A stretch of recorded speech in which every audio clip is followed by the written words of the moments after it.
कभी कभी न्याय व्यवस्था की अंतरात्मा किसी रात को जगती होगी और जब जग जाएगी तो देखेगी कि कानून के हाथ लंबे नहीं, उस कानून के हाथ रंगे हाथ भी होते हैं।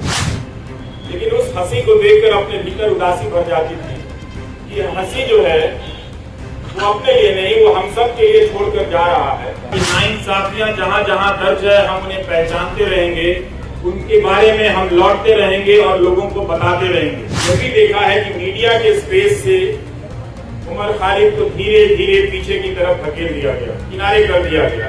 पीएचडी के छात्र को देशद्रोही के रूप में स्थापित कर दिया गया। समाज की नजर में उसे कमजोर कर दिया गया, जो पहले से ही कमजोर हमारी आपकी तरफ पढ़ने लिखने वाला एक लड़का था। लेकिन उमर खालिद के लिए लगता है कि सब कुछ एक कठोर दरवाजा बना दिया गया है।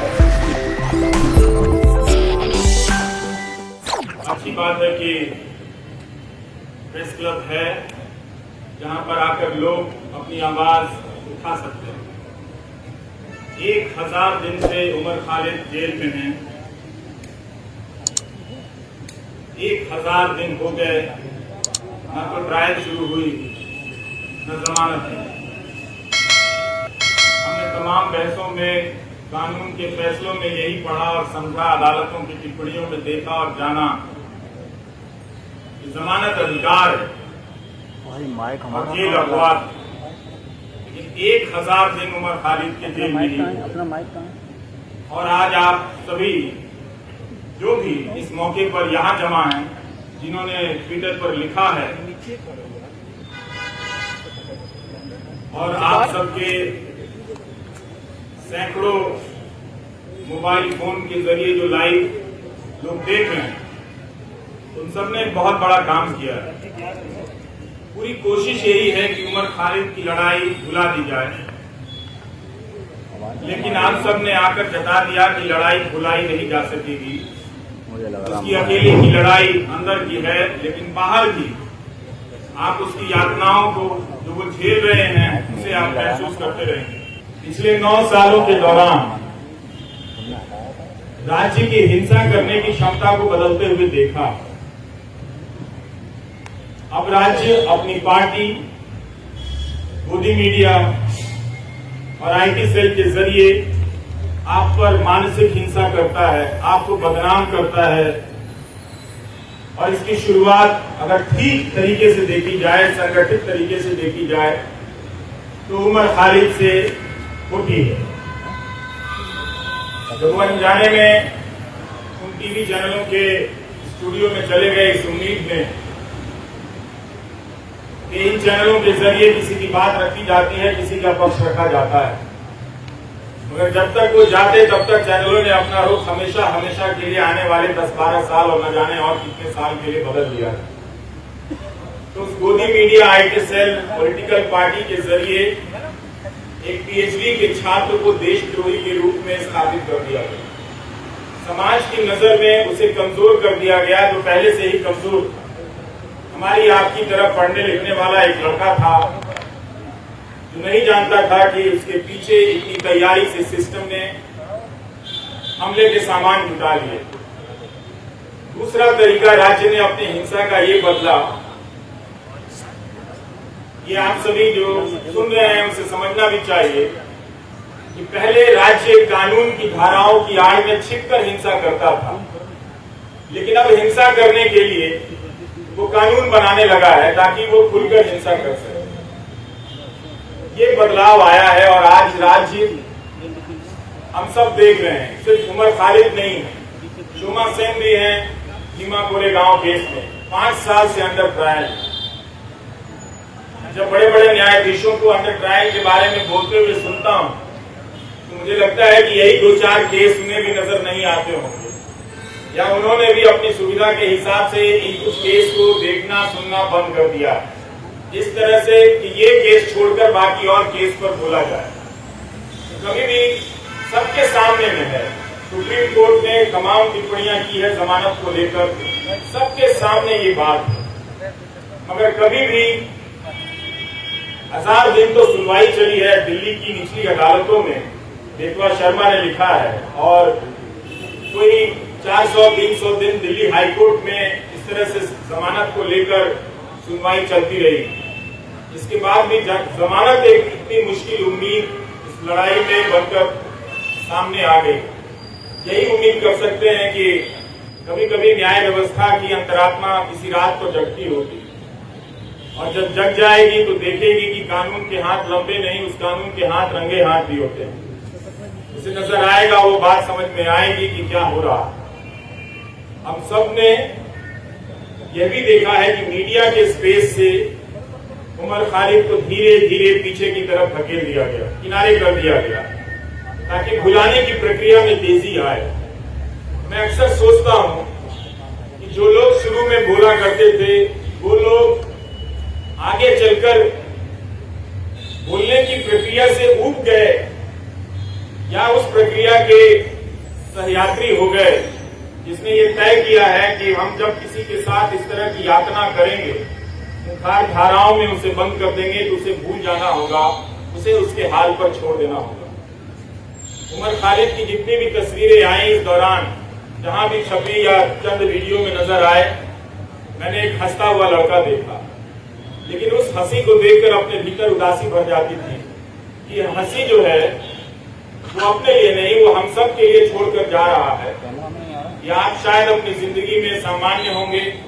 इस वक्त एक ओवल में फालतू का मुकाबला चल रहा है, इंडिया ऑस्ट्रेलिया के मैच में ट्वीट करके अपने आप को क्रिकेट प्रेमी जता रहे होंगे।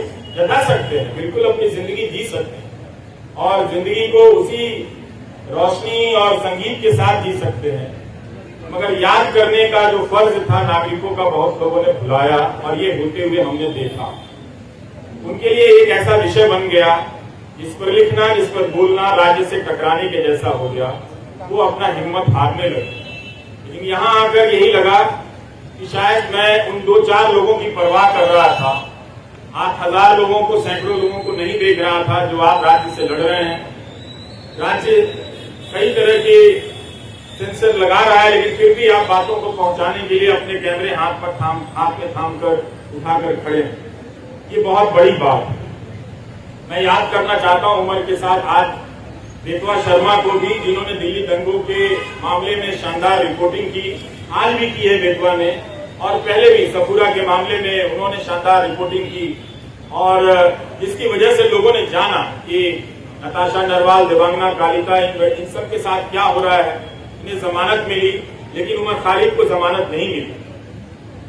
हम इस केस के बारे में जिस तरह से आज बेतवा ने लिखा है कि दिल्ली पुलिस की गवाहियों में, उसकी दलीलों में कितने अंतर विरोध, अंतर पाए गए हैं, ये सब डॉक्यूमेंटेड है और आप सभी को पढ़ना चाहिए कि एक पत्रकार ने, और पत्रकारिता सीखने के लिए भी पढ़ना चाहिए कि अपनी उस बात को कहने के लिए बेतवा शर्मा और उनकी टीम ने कितने हजार पन्नों के दस्तावेजों को पलटा होगा, और उनके वकीलों ने जो उमर के साथ लड़ रहे हैं उन लोगों ने कितनी कानून की किताबों को पलटा होगा कि इंसाफ और जमानत तक के दरवाजे तक उमर खालिद को ले जाए। मगर लगता है कि वो दरवाजा, उस दरवाजे तक पहुंचने का रास्ता बहुत लंबा कर दिया जा रहा है, या शायद उमर खालिद के लिए ही बहुत लंबा है, या शोमा सेन के लिए बहुत लंबा है, स्टेन स्वामी के लिए वो दरवाजा कभी उस दरवाजे तक पहुंच ही नहीं पाए, इस दुनिया से चले गए। और भीमा कोरेगांव केस में क्या हो रहा है ये सब हम सब देख रहे हैं।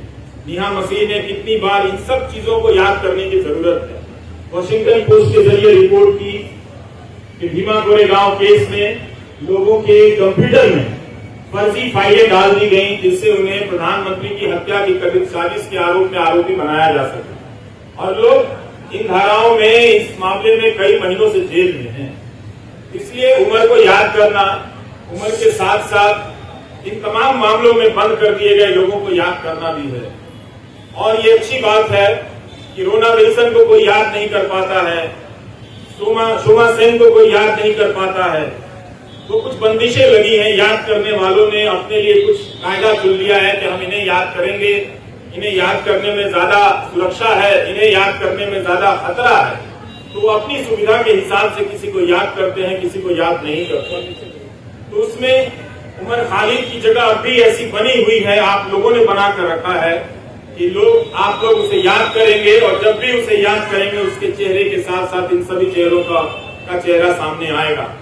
और आपके पिता एसपीआर इलियासी जी, जब हम अपनी रिपोर्टिंग की दुनिया में कदम रख रहे थे, तो आपके पास न जाने कितनी मर्तबा हम लोग अपने कैमरे को लेकर गए हैं और एक जिम्मेदार नागरिक के तौर पर आपके बयान लेने के लिए मैंने आपकी चौखट पर तमाम बड़े मीडिया को देखा है, जो अब शायद आपसे दूरी बनाता होगा किसी एहतियात की चिंता में या किसी सरकार की चिंता में, वो जो भी है। लेकिन प्रेस क्लब की ये सभा आश्वस्त करती है कि राज्य के पास ताकत तो बहुत है, लेकिन आप लोगों के पास इरादे भी कुछ कम नहीं है। आप लोग याद कर रहे हैं कि इस 1000 दिन को आपने यूं खाली जाने नहीं दिया, याद करके बता दिया कि नाइंसाफियां जहां जहां दर्ज है हम उन्हें पहचानते रहेंगे, उनके बारे में हम लौटते रहेंगे और लोगों को बताते रहेंगे। हम और आप यही काम कर सकते हैं, इस उम्मीद में कि कभी न कभी किसी का ईमान जागेगा, और ईमान जागता है और लोग उन फैसलों को पलट कर देखेंगे, उन गवाहियों को देखेंगे।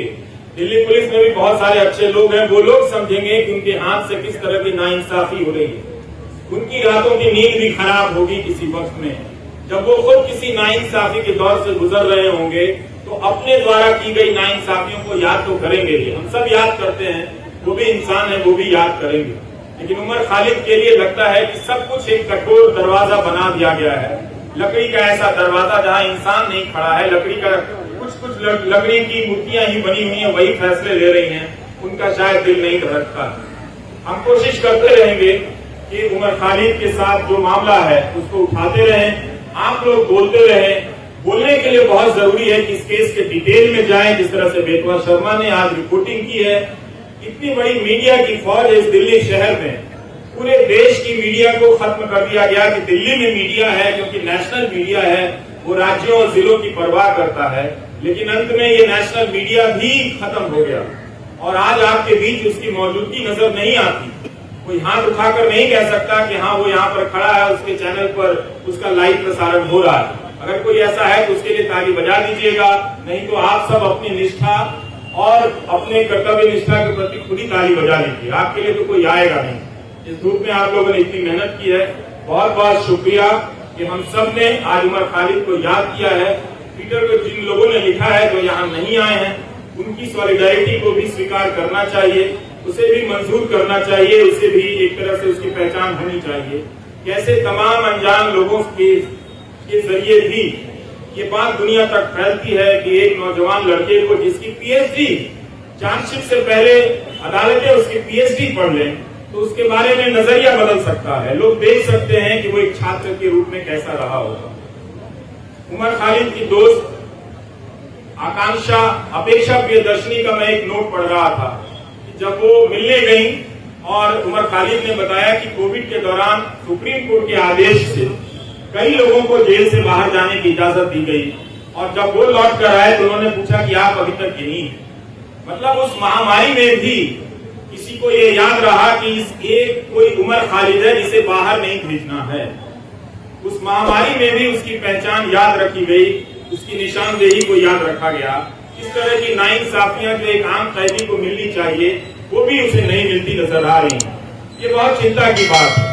और जब तक ये है, अदालतों के मंच से बड़े बड़े न्यायाधीशों का बोलना हमें खाली सा लगता है, हल्का सा लगता है कि वे अंडर ट्रायल और अधिकारों की बात बहुत संजीदगी से करते हैं। कई बार ऐसा लगता है कि शायद वो बात कहने के लिए करते हैं, नहीं तो ये बात अपने फैसलों में ही पलट कर देख लेते कि जब सबके लिए वो फैसला हुआ था तो क्यों इस व्यक्ति के लिए। तो इस 1000 दिन को आप याद रखें। ये 1000 दिन सिर्फ उम्र के नहीं है, ये 1000 दिन भारतीय नागरिक समाज, न्याय व्यवस्था की अफसोस के दिन भी हैं, उनके शर्म के भी दिन। नमस्कार।